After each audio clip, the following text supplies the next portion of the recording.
Mandatory. Listen. Men and women, ladies and gentlemen, boys and girls, all humans on the earth. We're back for another episode of Mandatory. Every week we get more and more like traditional radio hosts. Back for another episode. Yeah. Hit the subscribe button. Make sure you hit the bell for the notifications. Those things really help. Like this video. Give me a thumbs up. So we are talking today about. I like it. Get straight to it. We're getting straight to it. Hey, business. people don't have time. Yeah, we don't have time to 2 minutes in to hear about our personal lives. You know. No. I'm digging the Freeze Fest shirt. Freeze Fest 4. Thank you. Yes. Freeze Fest 4. Shout out to Nordista Freeze. All right. So, like I said, today we're getting straight to the point. We're getting straight into it with the what would you say, the Queen of Pop? Is that an appropriate term? I don't think so. Okay, great. But so the Queen of Pop. I don't think it is. Okay, cool. I don't care. So Whitney Houston. Houston. Be like, I think Mariah Carey is probably like more of the Queen. I don't. But who came first? You know, like she's like the princess. Mariah Carey was out like before Whitney, right? No. Oh, maybe I think Mariah Carey's first album is '89. I think Whitney is the Queen of Pop. We are talking about her debut album, aptly named Whitney Houston. Aptly, I like that. Thank you. Add new vocab words to the That's listenership. right. That's right. Yeah, we're this is episode 6, right? Episode 6, and let's say again, we are killing it with the recordings of these. Oh yeah, right on time. Right on time. Let me just go back real quick. No disrespect to Whitney Houston, you know what I mean? Like from now on, she's Queen of Pop. Just for some reason, she always struck me as someone that was like more expansive than just pop. And I think that honestly, part of that has to do with this album and some of the song choices and how they were released and kind of how she was framed as an artist. But anyways, like, okay, I kind of knew a lot of songs on this album just because my mom grew up in the 80s. And so like when she was playing music, it was like this, Michael Jackson, Prince. That's like what I kind of like grew up listening to, like a little bit. Yeah. Like just the hits. Like it was no deep cuts or anything like that. Right. So like I kind of knew these songs. I knew a lot of these songs. And I just knew the sound. You know, it was always around. If my mom was playing Pandora, it's going to be, she's putting in Whitney Houston, 80s. You know what I'm saying? Yeah. And so I kind of had the sound, like song stuff. What did you know about Whitney Houston, like before going into this? Man, honestly, I didn't know a whole lot. Like details. I mean, I pretty much only knew "I Will Always Love You" and "I Want to Dance with Somebody" and the 1991 Super Bowl. I was about to say national anthem. Yeah, that was kind of it. Now, a big memory for me was when she passed away. I definitely remember watching her funeral on TV and like learning about her more. Yeah, that was 2009, right? 2012. It was 2012. Oh, you know what? I take that back. It was 2012 because it was my senior year of high school, and I remember sitting in health and wellness class talking to some girl, and then I remember like our PE teacher walked in, and she's like about my mom's age, and shout out to Miss Bandy. Miss Bandy, wow. Yeah, shout out to Miss Bandy. She was super cool. She's not the band teacher? Swing and a miss. Strike one. Yeah, we should start having baseball guy. We should just start having strikes in here. Anytime one of us misses a joke, strike one. Hey, I'm editing this episode, so we'll see what we can do. Oh, that's what we gotta do as a drop. Just like strike one. Anytime somebody does something, and you're out of here. Ha! You know how like they don't even say strike; they're just ha! Yeah, but shout out to Miss Bandy because I remember I was in her room and she was playing. She's like about my mom's age, so she like grew up in the 80s. But she was playing Whitney Houston's last album that came out that year. I think her last album came out that year, and she was playing it every day. Like when we would do our work, she was like playing that, and she was like that was like her thing or whatever. And so I remember that she passed away February of 2012, and I just remember being in the room because she had played the music all year, and then she passed away. Yeah, it was just kind of a disheartening kind of. Yeah, and it's interesting. It's interesting because I don't, like I said, I didn't know much about her, but I just remember my mom and I both watched the funeral together, and it was like we were both just so sad. But it was almost like I didn't even know. Did you know her? Why. Was your mom like into Whitney Houston? I mean, because that's definitely her time. It's definitely her time. So my parents were seniors in high school when this album came out. Okay. Yeah. Definitely. Yeah, they graduated in May of '85. This came out Valentine's Day of '85. Yeah. Just in time for senior prom. But I don't think that she did. I don't think she was like a huge Whitney person. I'm sure she knew some of her stuff. I mean, if she was watching MTV, like she was on there, you know what I mean? Anyways, okay. So that's so you didn't know much. Okay, let me ask you this. Because the only reason I'm going to ask you this, because we're probably not going to get into it this episode, because it's not really having any context. Did you know about Bobby Brown and Whitney Houston at all? Really, I only learned some of that when she died. So gotcha. Anything they were saying like on TV, that was about it. Yeah. Another question.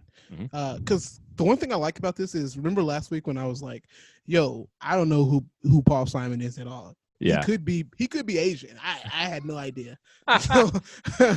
So like, I'm going to ask you a question that like the black listenership would be like, oh, he doesn't know. What? Yeah. Yeah. But like, maybe other people, just maybe they do know, or I mean, maybe they don't know. So that's what I'm asking. Yeah. Mm-hmm. Did you know that Bobby Brown was in New Edition? Now that you say that, yes, but I wouldn't have been able to tell you that. Like. So that was kind of like the thing where, like, that was an extra thing what made them catapult, which is that, like, that made New Edition catapult.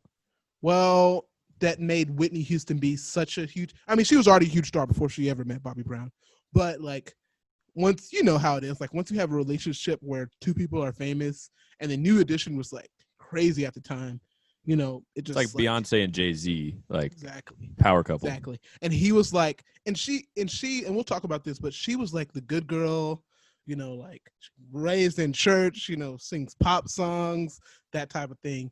And he was like, came from different parts of society, different parts of culture, and like brought this kind of like edginess to them. And so she was like attracted to that, and it kind of ended up supposedly, I don't know the details of everything, but supposedly not being too good for her. Right.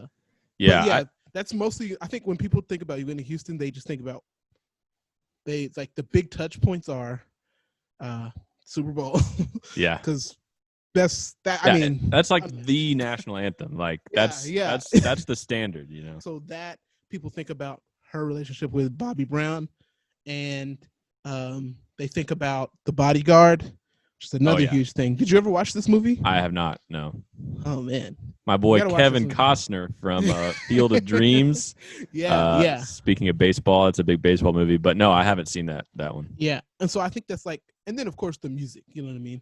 I think those are like the kind of the big touch points.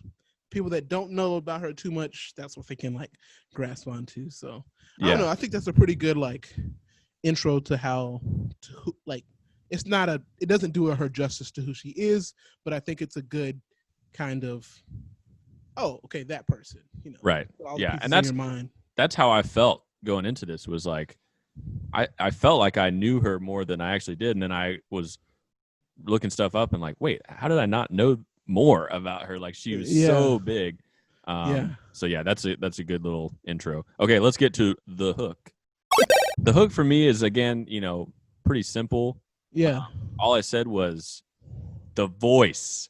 Yeah. The voice, and she was even like, I think, kind of known as, quote, the voice, like a little bit. It truly is one of my, I didn't write this down, but I'm going to say it's one of my all-time 3 favorite voices. I don't know anybody who's going to argue, but I'm curious. Who's your top 3 voices? I would say, in no particular order. Whitney Houston. Whitney Houston. Oh yeah. Oh yeah. Whitney Houston. Emmylou Harris. Okay. And man, actually one of two. I can't even think of the third. Those are my two Yeah. favorite. Like whatever they sing, I'm on board. The funny thing is, you might be the biggest Emmylou Harris fan I know. We're talking about like purely the voice, which we'll get into more when we talk about this album as to like kind of why I'm saying that. But like it's not always the song, it's not always this and that. Like it's just if you just take their voice and put it in a vacuum, like those two voices for me just cut me to the bone every time.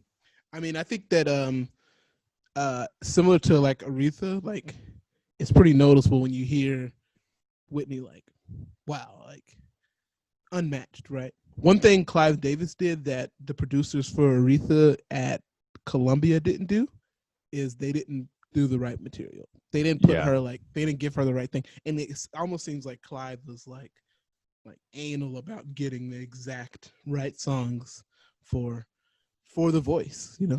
Yeah. And I mean, that kind of moves us into the context kind of history part, unless you have another hook thing. No, let's jump right into it. So yeah, Clive really took his time finding songs for her, and that was, that was okay because she was so young. I think that would have been kind of weird if she was like, already 30 and she's signed into a deal and like they're taking forever trying to find, producers and stuff. But before we get to the rest of that, I think we should probably go back to the beginnings. Yeah, I was going to say that exact thing. I'm glad you did it. Most like black instrumentalists, vocalists that came up, especially in that time, came out of church, right? Yeah. It's just like a training ground, including myself. You know what I mean? It's just a training ground, an open space, a free space to develop a lot of different things. And you know what's interesting? I don't know why we don't hear the same story for like the white churches, or you know what I mean? Yeah, I mean, part of it is that I would say a smaller percentage, when you're talking about all white people, I would say a smaller percentage of all white people grow up in church than that's actually a good point. That's a good point. Now, so for me, I grew up in church, and that was a big part of it for me as far as my musical development. Like I learned from people at the church, and I got to play at a young age at church, at least in like the youth group and stuff. Yeah. But yeah, I don't think that's as many white people's experiences, It's a lot more of a cultural thing for white people. Especially, it's definitely a lot different now, but especially in the 60s, 70s, 80s, like most black people went to church. Yeah. In America, that, and then along with the idea that it was just an open space. So if you could play or you wanted to play, if you took it serious enough, sometimes if you didn't take it serious enough, you could be up there. You know what I mean? Yeah. You could sing even just a little bit good. You're going to be singing solos, because it's much more what I've learned by playing in like black churches and white churches is that black churches are much more participatory. It's much more about everybody here being in on this thing. Yeah, definitely. It's not performance, Right. Yeah. So she started there, right? She started there. She was in Newark, New Jersey. Yeah, Newark, New Jersey. And kind of grew up more in like East Orange, but yeah, she started singing she started singing at church when she was 11, in the like junior gospel choir at New Hope Baptist Church. Right. And but it's very important to note, I think, that her mom is Whitney Houston, who was a singer. So through her mom, not just any singer. No, not just any singer. She wasn't, paying a visit to the local lounge on Tuesday nights, filling in for Kathy. Like, she didn't just sing in the shower. That was her vibe. Yeah, she was like a professional singer, and that was a connection from last week, was that she sang background vocals on Aretha Franklin's album. Yeah, and Aretha is basically like her godmother. Yeah, I kind of read like honorary aunt, Yeah. So, and she's also the first cousin of the Warwicks. Yeah, Dionne Warwick and Dee. Yeah, and her godmother was Darlene Love. So like all these people, she's meeting through her mom when she's a kid. And I think I read that when she was like 8 or 9, that's when she met Aretha. because like she was in a studio with her mom. So that would have been like early 70s, which wasn't that much after the Aretha album we did last week. So yeah, she does that. I mean, I think she was always a good vocalist. She could always sing well, and she was able to get advice from her mom. Of course, she was touring with Shaka Khan. She was like 15. It's different singing in front of people that all want you to do well, and then singing in front of people that don't care about you all at all. They just want to hear Shaka. You know what I mean? It's a different energy, you know? Yeah. So she was like 14, 15 when she was doing that. And she was also just generally kind of tagging along with her mom to, you know, nightclubs, and would occasionally get on stage and sing with her. And exactly. So I mean, she was all over the place by the time she was in high school. Exactly. And then like on top of that, she was like a model when she was in her teens as well. Yeah, I didn't know that she was a fashion model, and she was the first woman of color to appear on the cover of 17 magazine, which was a really big magazine. Yeah. And she also appeared in Glamour and Cosmopolitan, and she was in a Canada Dry commercial. And I mean, it's crazy. Yeah, so that was the interesting thing to me, is that she had a whole other career, like I guess during music, but it just seemed, because like she hadn't like started her solo career yet, she had a whole nother career before. She had also, I didn't know this, she had been offered record deals before, like when she was still in high school, not by like Columbia or whatever, but I mean, it was enough to where her mom was like, nah. Yeah, you need to finish high school. You should do this. Yeah, which is good. And so she did, and then pretty much right after high school, she signed with Arista Records. Yeah, Live Davis. Yeah, basically an A&R. I think his name Jerry something. Is Jerry either Griffith. Jerry? Is either Jerry Griffith or Gary? Is it Jerry or Gary? It's Jerry with a G. Yeah, I don't know what that means, but just reminds. I feel like that's what the character on Parks and Rec's name. Yeah.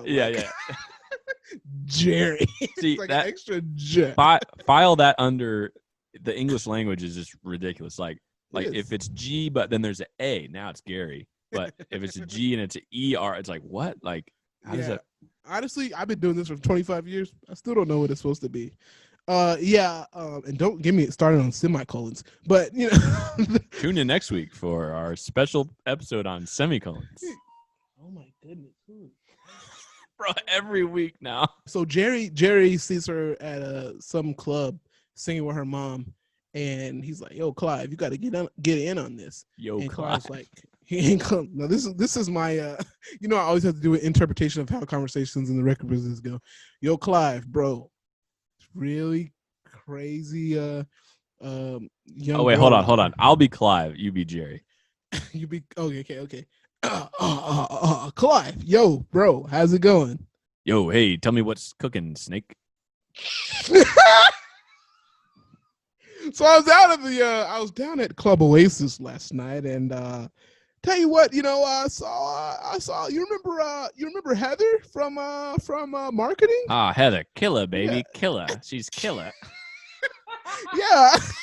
Killer. Yeah. Matter of fact, her and but anyways, I was there, and Sissy's daughter, Sissy, she sang with Aretha. Her daughter is all right. We should stop this. The deceiving thing about people that can sing really well, like undeniably well, is that they can sing anything and it sound okay.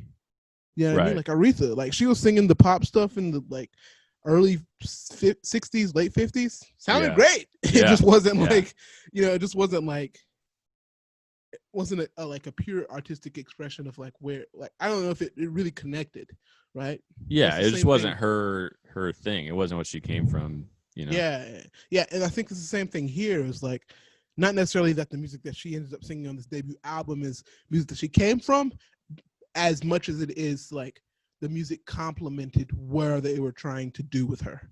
You know what I mean? How they were trying to frame, like you said, the voice. Like, you need to frame this. It can't just be, I'm sure somebody said this quote before me, but a quote I always say is that, pictures aren't pictures without frames. She could have done a lot of stuff with that voice. Well, and what's interesting too is that like, she could have, and so maybe that was why they took basically 2 years, kind of like recording and like finding the songs to do, and like it was all a very slow process. Like a lot of the albums we've done to this point have been like, oh yeah, they did it like in a month, or they did it in a couple months, and it was just like, kind of they're already in the cycle. But this is the first debut album that we've done, so that's part of it. Is like we gotta put this voice, like you said, in a framing that is gonna shoot her to the stars. Also, I think that like, and I'm just thinking about this right now. This is just I'm just talking with you. I listened to the album. I'm talking to you. Is that was probably like the time that she got signed is a weird time for people, like young artists, especially like female, because it's like you're not young enough to do like kid stuff like Britney Spears, you know what I mean? But you're not old enough to like like be acceptable to do like Madonna type stuff, Rihanna type stuff, you know what I mean? And not that like that was even what she was close to, but any like type of sexualization like while she was like 19 is like, it's just weird, you know what I mean? Like, it's not something that should be.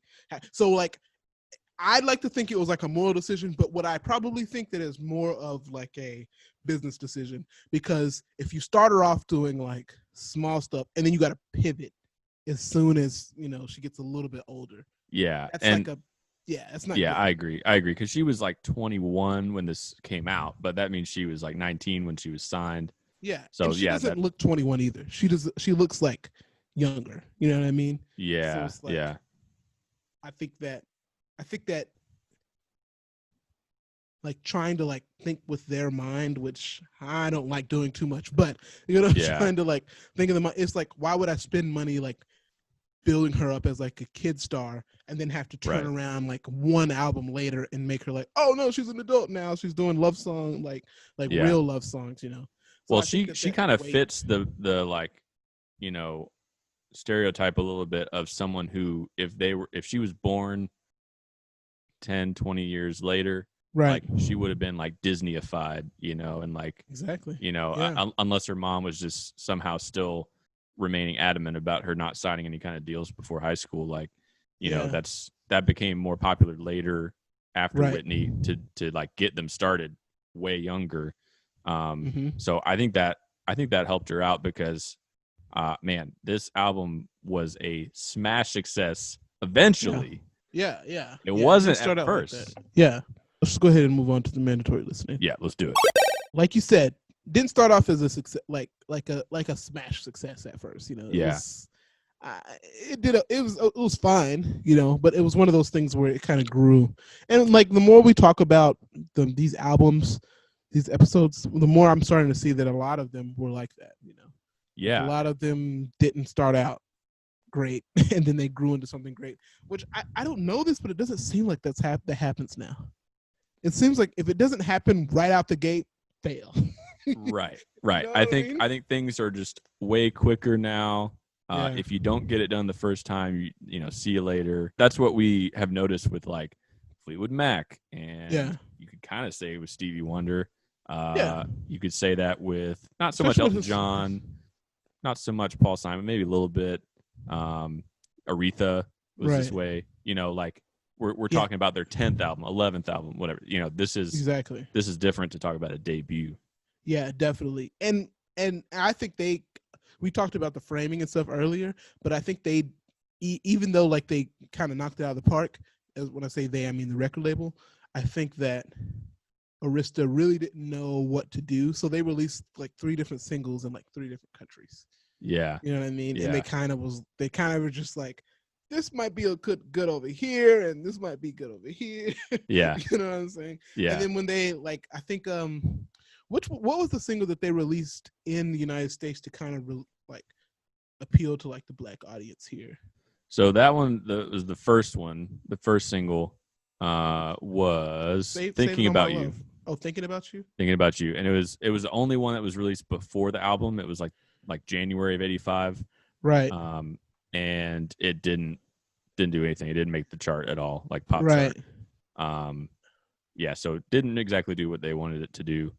Yeah, it's like thinking about you, baby. The second single that they put out was "You Give Good Love," and right. They kind of specifically said, like Clive Davis would say, that they kind of were aiming that at the black audience, going for the R&B kind of charts, and then it surprised them that it crossed over to the mainstream pop charts, and it was number 3 single. Yeah, it's weird, kind of strange how he talks about it, that he wanted them, like, he wanted the black audience to feel like Whitney was a part of, like, belonged to them first, and then got, then moved over and crossed over. Yeah. Which I don't really know what he's implying there, but it just seems, you know what I mean? But he's saying, like, I think that I guess he's saying that if it would have went straight, if she would have came out straight out the gate like pop singer, people wouldn't have, like, embraced her in the black community as much. That's always how he says it. Right. I don't know if that's true. No, I think it should be understood that, we're talking about 85, which was not that long ago, but Michael Jackson had really kind of just broken the racial pop barrier a little bit with what he was doing, but there still wasn't a female pop star that was really crossing over as much as Whitney ended up crossing over. And so there was no precedent. Like he was saying, like, okay, and it's like kind of cringeworthy what he's like trying to say, basically. But he's like, we don't want her to fall through the cracks of, like, basically the black audience and the white audience. Yeah. So let's market this at the black audience, and then, like, we'll worry about the white people later. Yeah. I mean, I think he was just like, let's give her, like, a solid foundation, and then, like, we can always cross over. Yeah. It's hard to go the other way, though. Right. It's hard to be a pop act and then, like, ask all your pop fans to listen to R&B. Yeah. But the opposite way was fine. You know what I mean? Right. I don't know what that means either. Maybe it's just like, I don't know. Yeah. I mean, I think a theme of this podcast is us just not knowing what pop means. And aside from just, popular, it's like that's what it's always been to me, is like, what's popular. So that is, that means that you can't really like say this is going to be pop music. Like, you can only say that was pop music. You know what I mean? Like, or maybe this is. Like, I don't think you can look ahead and say that's going to be, because you don't know. Like, it hasn't happened yet, and, like, taste change and all that kind of stuff. So, really interesting. But then, kind of weirdly enough, they put out the next single all at once, and they're like, great, okay, the last one was number 3 on the pop charts, and then that one doesn't hit the pop charts at all again. So now they're back to, okay, well, we got one single out. The album is not really doing super great. It's doing okay for a debut, but it's not like a smash hit. And so the whole thing was, as we're going to continue talking about, the whole thing was just this slow burn. And that goes back to when she was signed. It was a slow burn to record the album and get it out. And now it's just, it's just all. Now, this is still, I mean, she's still only 22 by the time singles are, I mean, she's still young, but I have to imagine if I were in her position, I'm thinking, like, man, I got signed 3 years ago, and things aren't really happening yet, And then, I mean, but then you gotta have, like, you might have the encouragement on the flip side of being like, your aunt Aretha being like, hey, it took me 10 years. Yeah, that's true. So, just be patient. You have the voice. Is your mom on? Hello? Just can't get some folks, can you?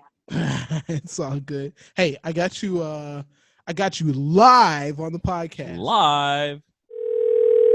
Hello? It's not live. Okay, so it's not what? It's not live, but we're recording. Okay. I wanted to ask you a question. We're talking about Whitney Houston's first album, which is entitled Whitney Houston. This came out in 1985, right? And I was just thinking, like, when I listened to the album this first time, I was like, okay, I know some of these songs because you would play them whenever, like, when I, like, growing up or whatever. And so I was just wondering, like, do you remember, like, the album at all? Because I'm guessing, like, you're probably in high school or something like that at this time. Maybe like. Oh yeah. Yeah. Do you remember like the album? Like, did you guys have that one or anything like that? Did we have the album? I'm sure we did not have the album. No. Okay. We may have had a CD of that. Oh, okay. Most of the songs that you remember on here are because of the radio or maybe TV. Saving All My Love for You. Yeah, I know it. What about Thinking About You, Baby? I don't know. Oh, and then there's the other one that's on here that you probably know is Greatest Love of All. Yes.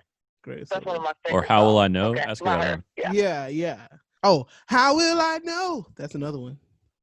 Yeah, that's what I was asking. Was that the one? It was at her first album. How Will I Know was on that one? Yep. Okay. Yep. Yeah. Yep. What about like Whitney? Like, did you know about her? Because this is her first time that she was even like came out. I don't know how I come to know about her, but I just remember that she was to like Mariah Carey was to Whitney as Prince was to Michael Jackson. They ran, like they kind of came out close at the same time, but one was just a little bit better than the other. They were both good, but one was just a little bit better than the other one. So. And when you say one's better than the other one, what side are you on? On those comparisons with Whitney and Mariah, Whitney and Michael and Prince, Michael. Got you. Yeah. No. Man, the line has been drawn. Like, Dan said the line has been drawn. No, I think a lot of people agree about the Whitney one. I think more people are split on the Prince and Michael one. I was just wondering because when we were talking about her, it seemed like she had like a slow ascent, because this came out in '85, but people didn't really know about her until like the next year and after that, So that's one. I would say that's 100% true.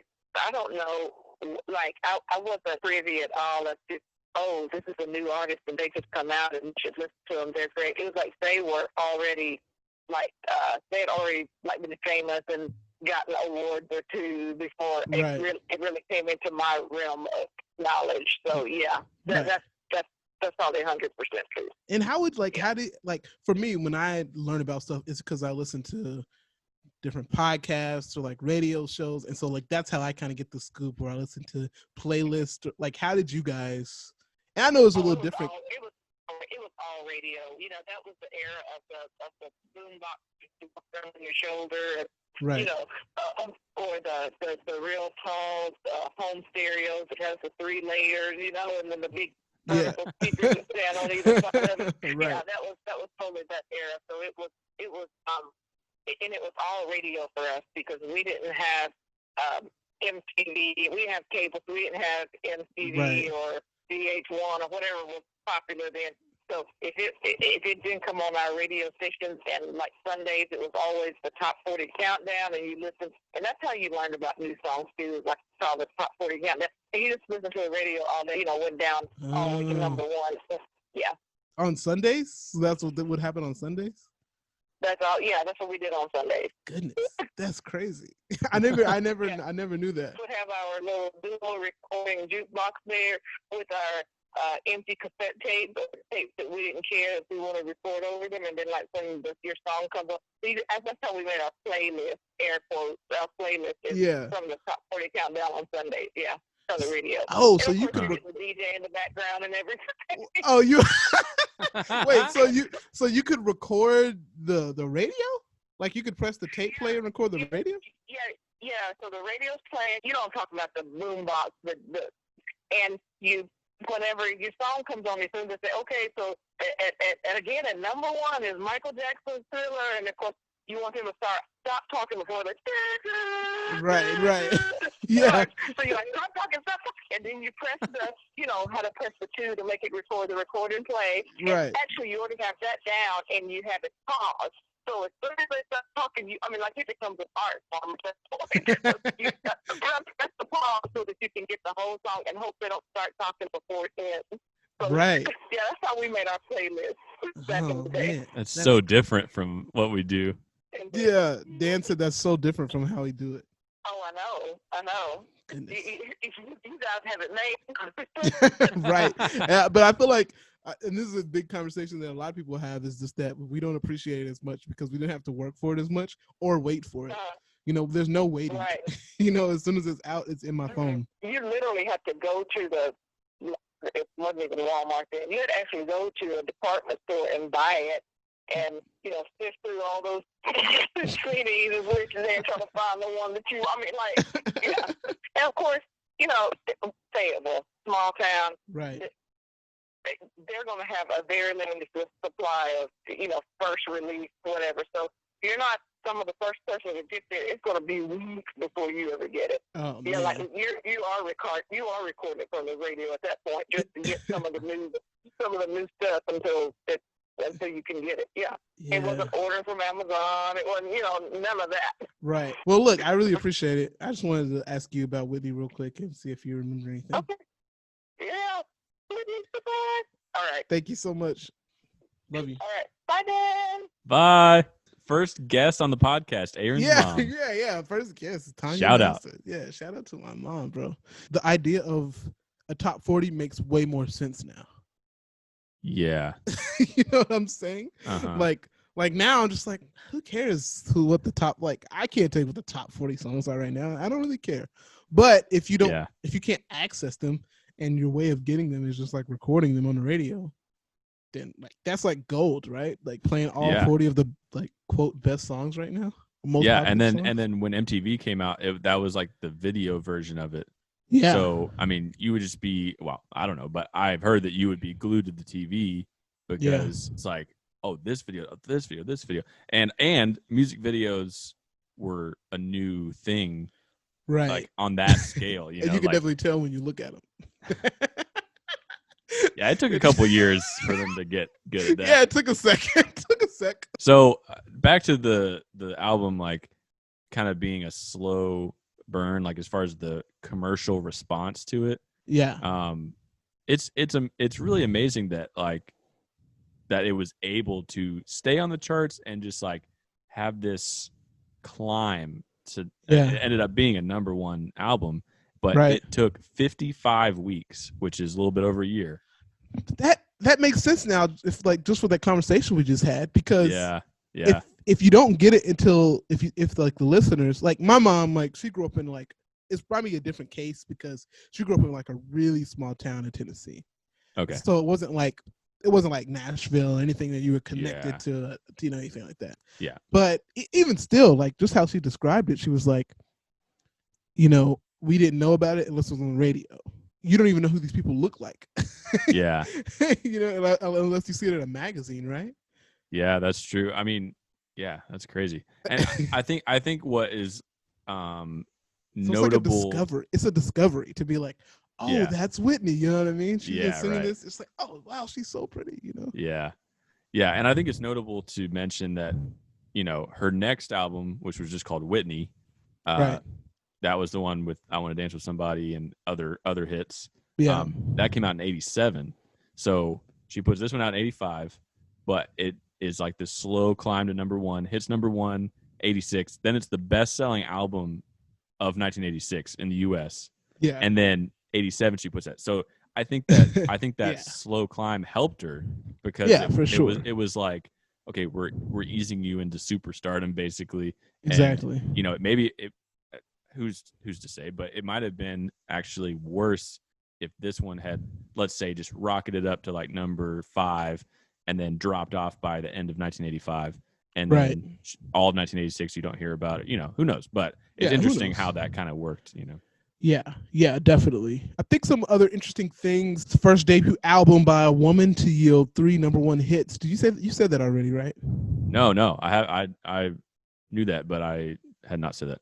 Yeah, which is pretty amazing. It's not first black woman. It's not first it's first debut album by a woman to have 3 number one hits. Another accolade, she got her first Grammy Award, which, off the first album, for Best Pop Vocal Performance for Saving All My Love for You, which, I'm not going to lie, shady song there, but sounds great. Shout out to John J.R. Robinson was on the drums on that song. Yeah, who is a Michael Jackson musician. Probably could have said that better, but he played on like Off the Wall and Thriller and maybe Bad too. Another person that played keys on this album that was also playing on Michael Jackson stuff was Greg Gaines. Yep. Yeah, I'm pretty sure there's a lot of crossover actually. Oh, there's a ton of crossover, and that's the thing is there's so many people, so many musicians. Album, and now I'm gonna kind of like tie this into how I feel about the album as a whole.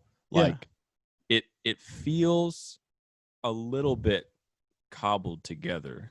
Yeah. And I'll go ahead and say I really liked the songs. There's a couple songs that I really loved. Yeah. Like I said before, voice incredible, but when it comes to the like how I felt after like getting to the 10th song.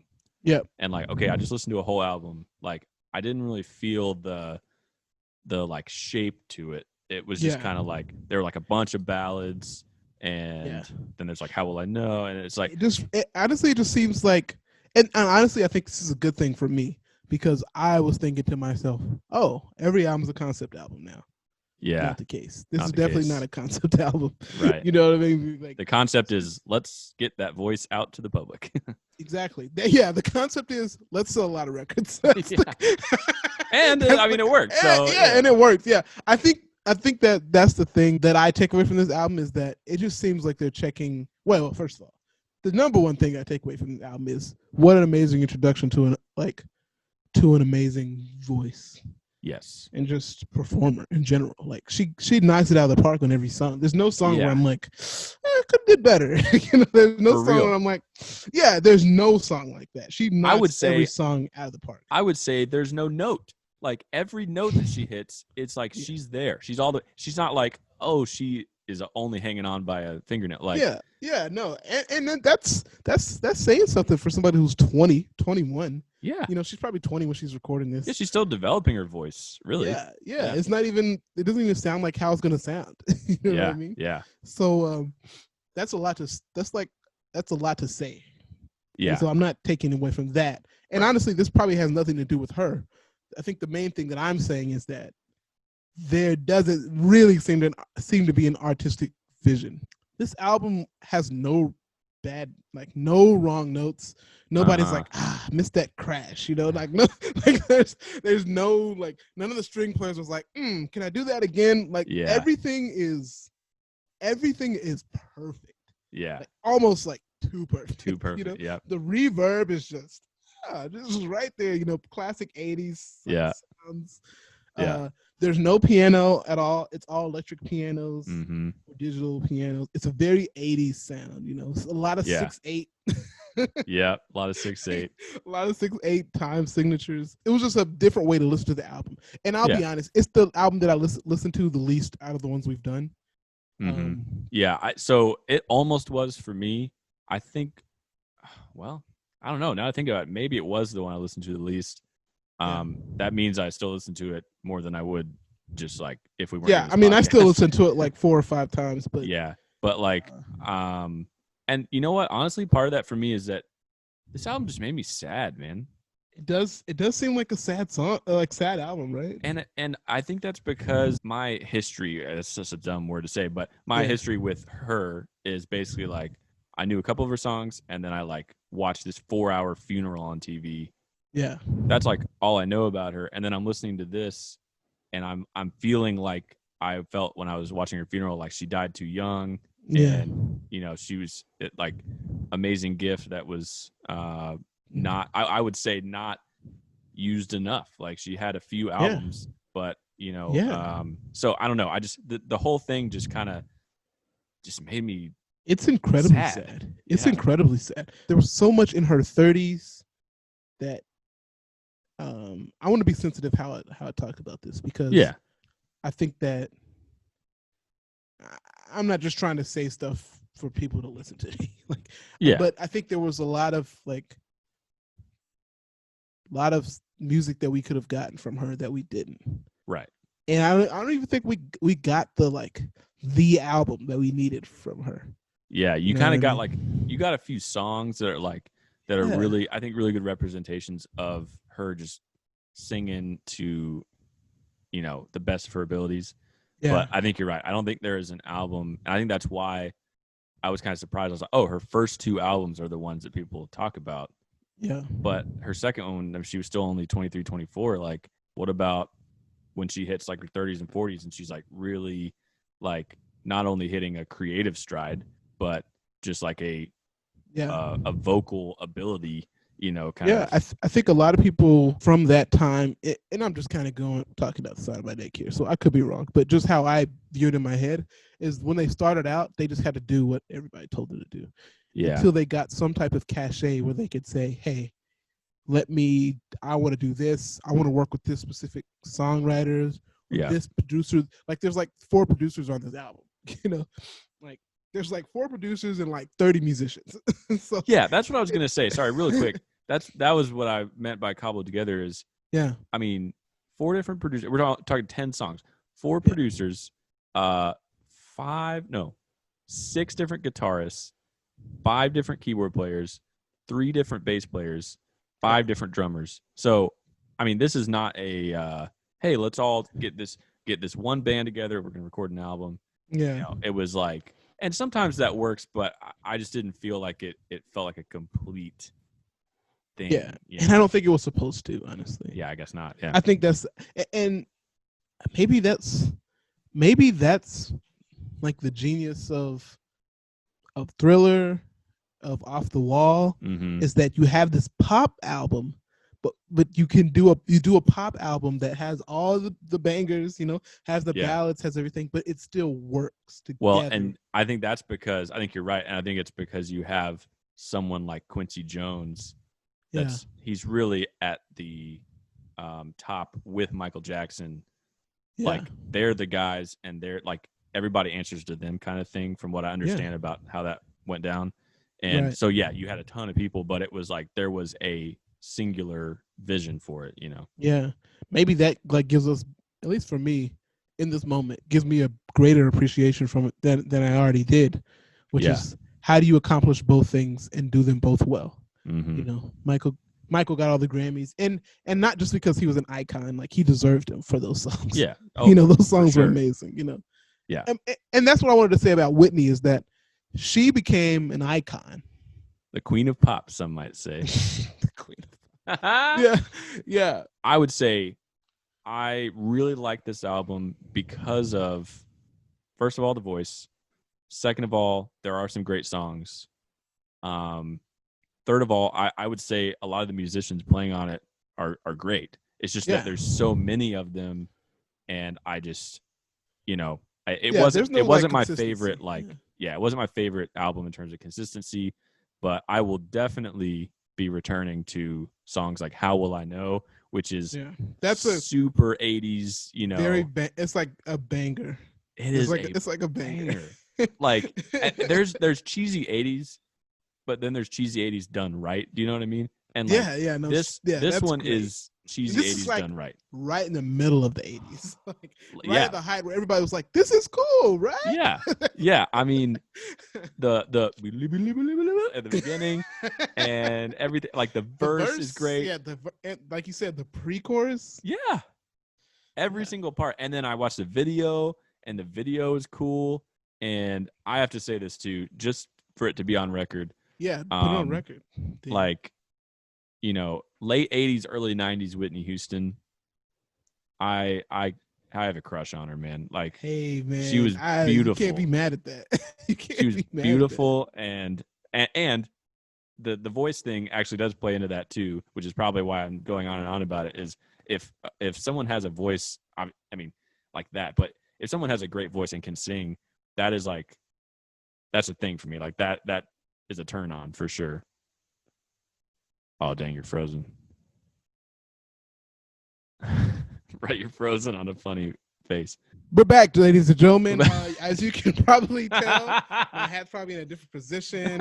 It's darker outside. Something happened with the video. You know what I'm saying? You know what happens, right? We're just gonna take it straight to three. All right, so I have a lot, and I'm gonna have to probably kind of choose a lot. I'm gonna have to choose some.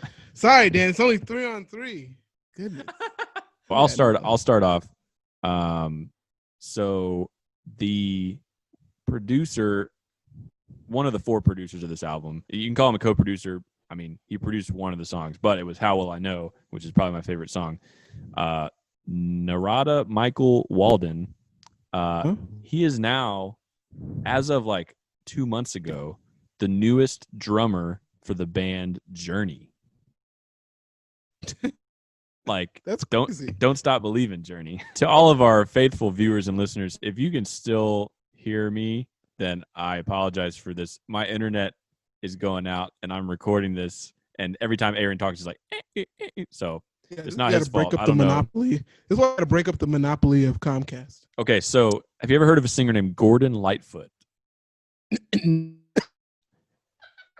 So Gordon Lightfoot, I've actually like very recently heard a couple of his songs here and there, and we're talking like late 60s, early 70s, like folk music kind of, I guess, or like singer-songwriter would be maybe more appropriate. But yeah, I actually like kind of really liking it, so I'm gonna go back to him. But he wrote this song in 1970 called "If You Could Read My Mind," and in 1987 he filed a lawsuit against Michael Masser, who wrote "Greatest Love of All," because he alleged that Masser had plagiarized like a pretty significant amount of the melody from his song "If You Could Read My Mind." Yeah. And so I went and listened to it. Definitely is true. Like no question. It's not like one little like I mean it's like it's not like the Marvin Gaye Robin Thicke one where it's like right. I mean yeah, it's like that's percussion, you know. Yeah. This one is like literally like a few bars of a melody that's exactly the same. And so what's interesting is like Gordon Lightfoot, he said that he actually ended up dropping the lawsuit because he felt it was having a negative effect on Whitney because you know there was like publicity around it, and it wasn't her fault, it was the songwriter's fault. So he dropped the lawsuit, but they settled it out of court, and then Michael Masser ended up issuing a public apology for it. So it was like, you know, So it was like an on purpose thing, do you think, or was it just kind of like accidental?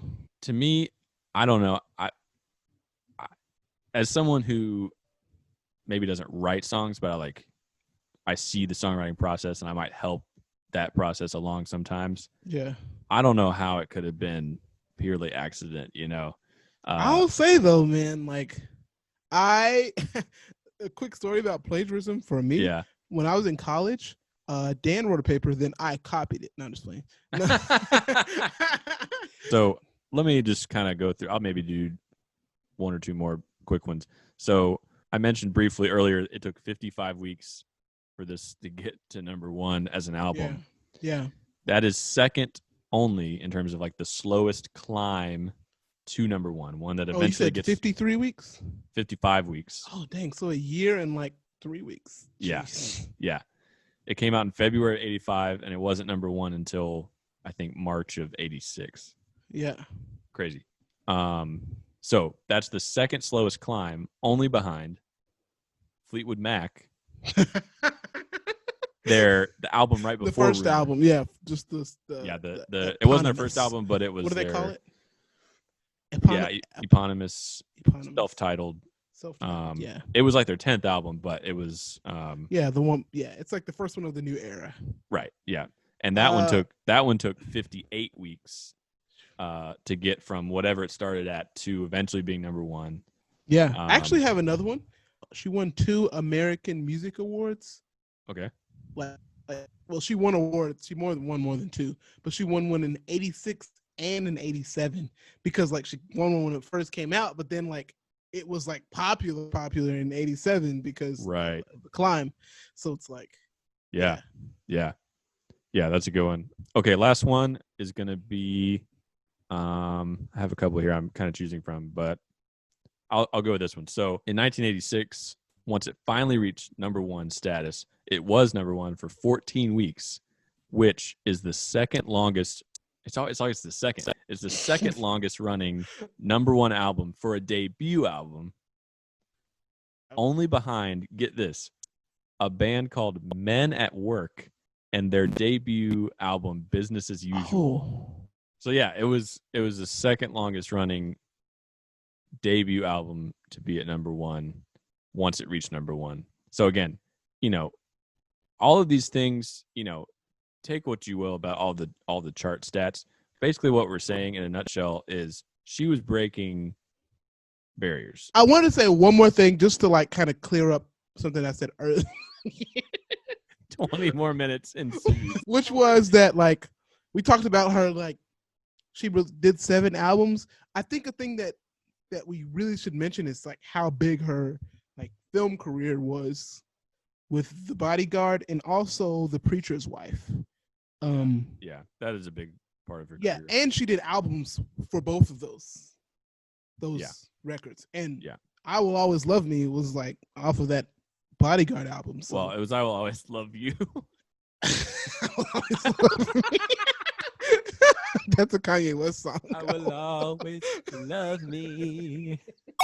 Next album, she toured with Chaka Khan when she was 15. So I think it's only right that we stay in the 80s and we go back 1 year to Chaka Khan's, I think it's probably her most popular album, entitled I Feel For You. I love it. I am not educated on Chaka Khan, and I need to be. Yeah, me neither. So, I love you, Whitney Houston. Yes. Thank you so much for everything you did. Mm-hmm. We will forever appreciate that. This has been Mandatory Listening, Episode 6. Thanks for watching.